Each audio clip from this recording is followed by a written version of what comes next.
दोस्तों, welcome back to my YouTube channel botany with Tabbu. तो पिछली वीडियो में अपन ने एल्गी का जो क्लासिफिकेशन है जो कि फ्रिश ने दिया था उसके बारे में पढ़ लिया था। आज की वीडियो में अपन बात करने वाले हैं क्लासिफिकेशन के बारे में, बट वो किसने दिया? स्मिथ ने। तो आज अपन डिस्कस करने वाले स्मिथ के क्लासिफिकेशन के बारे में। तो स्टार्ट करते हैं वीडियो को। तो यहाँ पर अपन ने देखने को मिलता है कि सबसे पहले जो 1955 में स्मिथ ने ICBN के अकॉर्डिंग एल्गी का क्लासिफिकेशन प्रस्तुत किया, और उनका जो क्लासिफिकेशन था वो कुछ कैरेक्टर पर बेस्ड था। तो वो कैरेक्टर कौन से थे? वो कैरेक्टर ये थे कि उन्होंने पहले तो anatomy and physiology of vegetative cell, ये हो गया फर्स्ट। सेकंड हो गया structure of motile reproductive cell.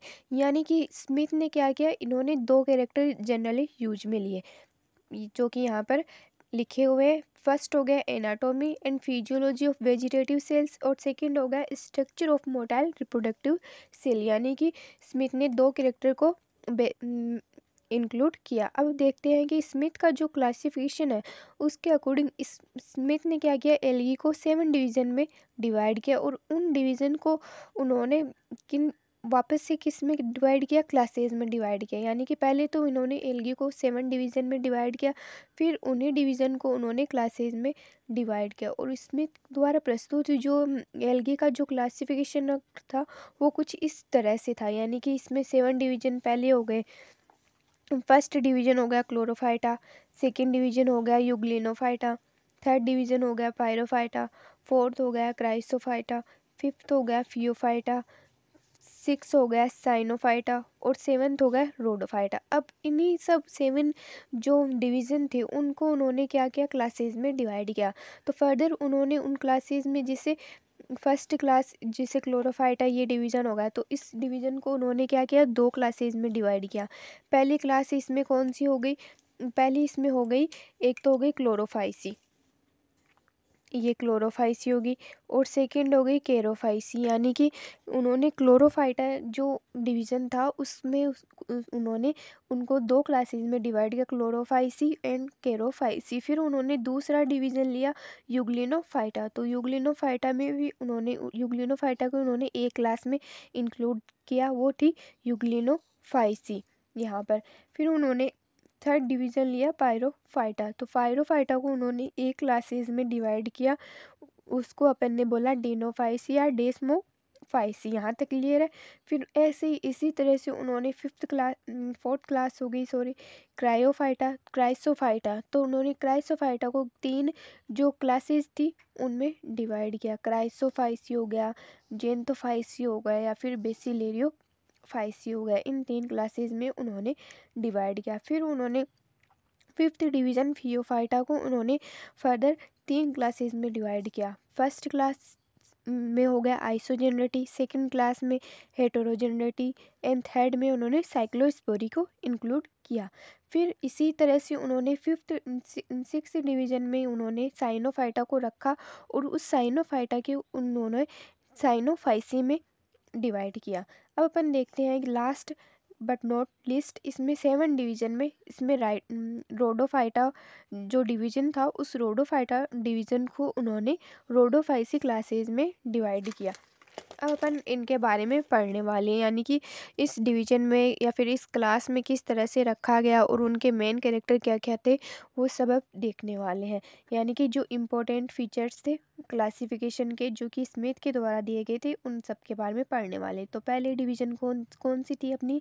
तो पहला डिवीज़न था अपना क्लोरोफाइटा। तो क्लोरोफाइटा में बेसिकली अपन इसके नाम से ही देख सकते हैं क्लोरोफाइटा, इसमें कि इसमें क्लोरोवर्ड आ रहा है, यानी कि इसमें जो chlorophyll A and chlorophyll B है वो अपन को यहाँ पर देखने को मिलेगा। और जो स्टोर्ड फूड होगा ना वो किसके रूप में होगा? वो यहाँ पर स्टार्च के रूप में होगा। क्लियर है।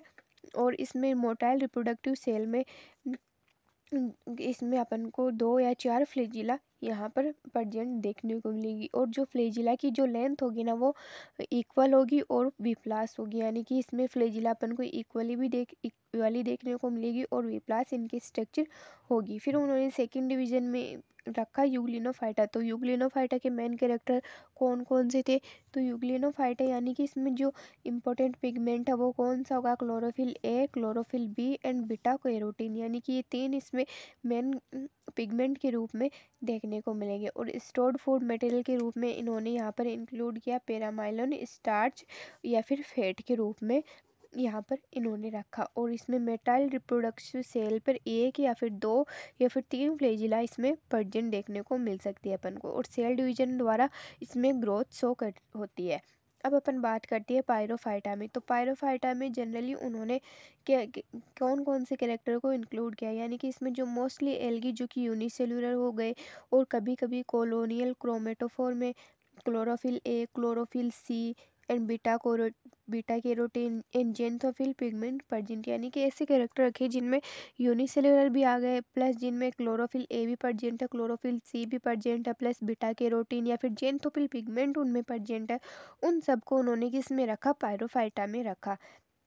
क्लियर है। फिर उन्होंने स्टोर्ड फूड मेटेरियल के रूप में पायरोफाइटा में के कौन से देखने को मिलेंगे, स्टार्च और फैट के रूप में। और मोटाइल रिप्रोडक्टिव सेल्स के जो अग्र सिरे पर उन्होंने क्या रखा, लंबाई में असमान फ्लैजिला यहाँ पर प्रेजेंट देखने को मिलेगी, यानी कि इसमें जो फ्लैजिला की लेंथ होगी ना वो इक्वल होगी।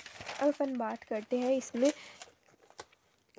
क्राइसोफाइटा। तो क्राइसोफाइटा में उन्होंने किसको रखा, तो क्राइसोफाइटा में इन्होंने रखा इसमें केरोटीन एंड जेंथोफिल पिगमेंट की अधिकता होगी। तो इस डिवीजन में उन्होंने बताया कि इसमें स्टोर्ड फूड जो होगा वो किसके रूप में होगा, इसमें ल्यूकोसिन या फिर ऑयल के रूप में स्टोर्ड फूड देखने को मिलेगा। और इसमें जो सेल वॉल होगी ना वो दो अतिव्यापित अर्धांशों से फॉर्म्ड होगी जो कि सिलिकाकृत होगी। और इसमें जो सेक्सुअल रिप्रोडक्शन है वो क्या होगा, आइसोगेमस या फिर एनाइसोगेमस या फिर ओगेमस टाइप्स का अपन को देखने को मिलेगा। फिर उन्होंने बताया अपन यहाँ पर फियोफाइटा डिवीजन के बारे में, जिसके अकॉर्डिंग इसमें जो मेन पिगमेंट होगा वो क्या होगा, फ्यूकोजेंथिन के रूप में अपन को यहाँ पर मेन पिगमेंट देखने को मिलेगा।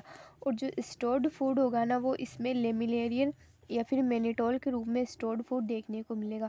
और इसकी जो सेल वॉल होगी वो एल्जिनिक एसिड या फिर फ्यूकेसिनिक एसिड से फॉर्म्ड होगी। और इसमें मोटाइल रिप्रोडक्टिव सेल होगी वो क्या होगी, वो किस तरह से प्रेजेंट होगी, वो दो अनइक्वल फ्लैजिला के रूप में प्रेजेंट देखने को मिलेगी। और जिसमें एक तो वी प्लस होगी और दूसरी तीन सेल टाइप्स की होगी।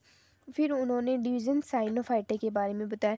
तो डिवीजन साइनोफाइटा में उन्होंने कि कौन कौन से कैरेक्टर इंक्लूड किए। तो यहाँ पर देखते हैं कि इसमें जो सेल्यूलर ऑर्गेनाइजेशन होगा ना वो किस तरह का होगा, वो प्रोकैरियोटिक टाइप का होगा। और इसमें जो मेन पिगमेंट होगा वो सी फाइकोसाइनिन के रूप में देखने को मिलेगा। और जो स्टोर्ड फूड मटेरियल होगा वो क्या होगा, साइनोफाइसिन स्टार्च के रूप में देखने को मिलेगा बेसिकली, क्योंकि यहाँ पर रखा ही अपन ने साइनोफाइटा यानी साइनोफाइसिन एल्गी को बेसिकली यहाँ पर रखा गया है।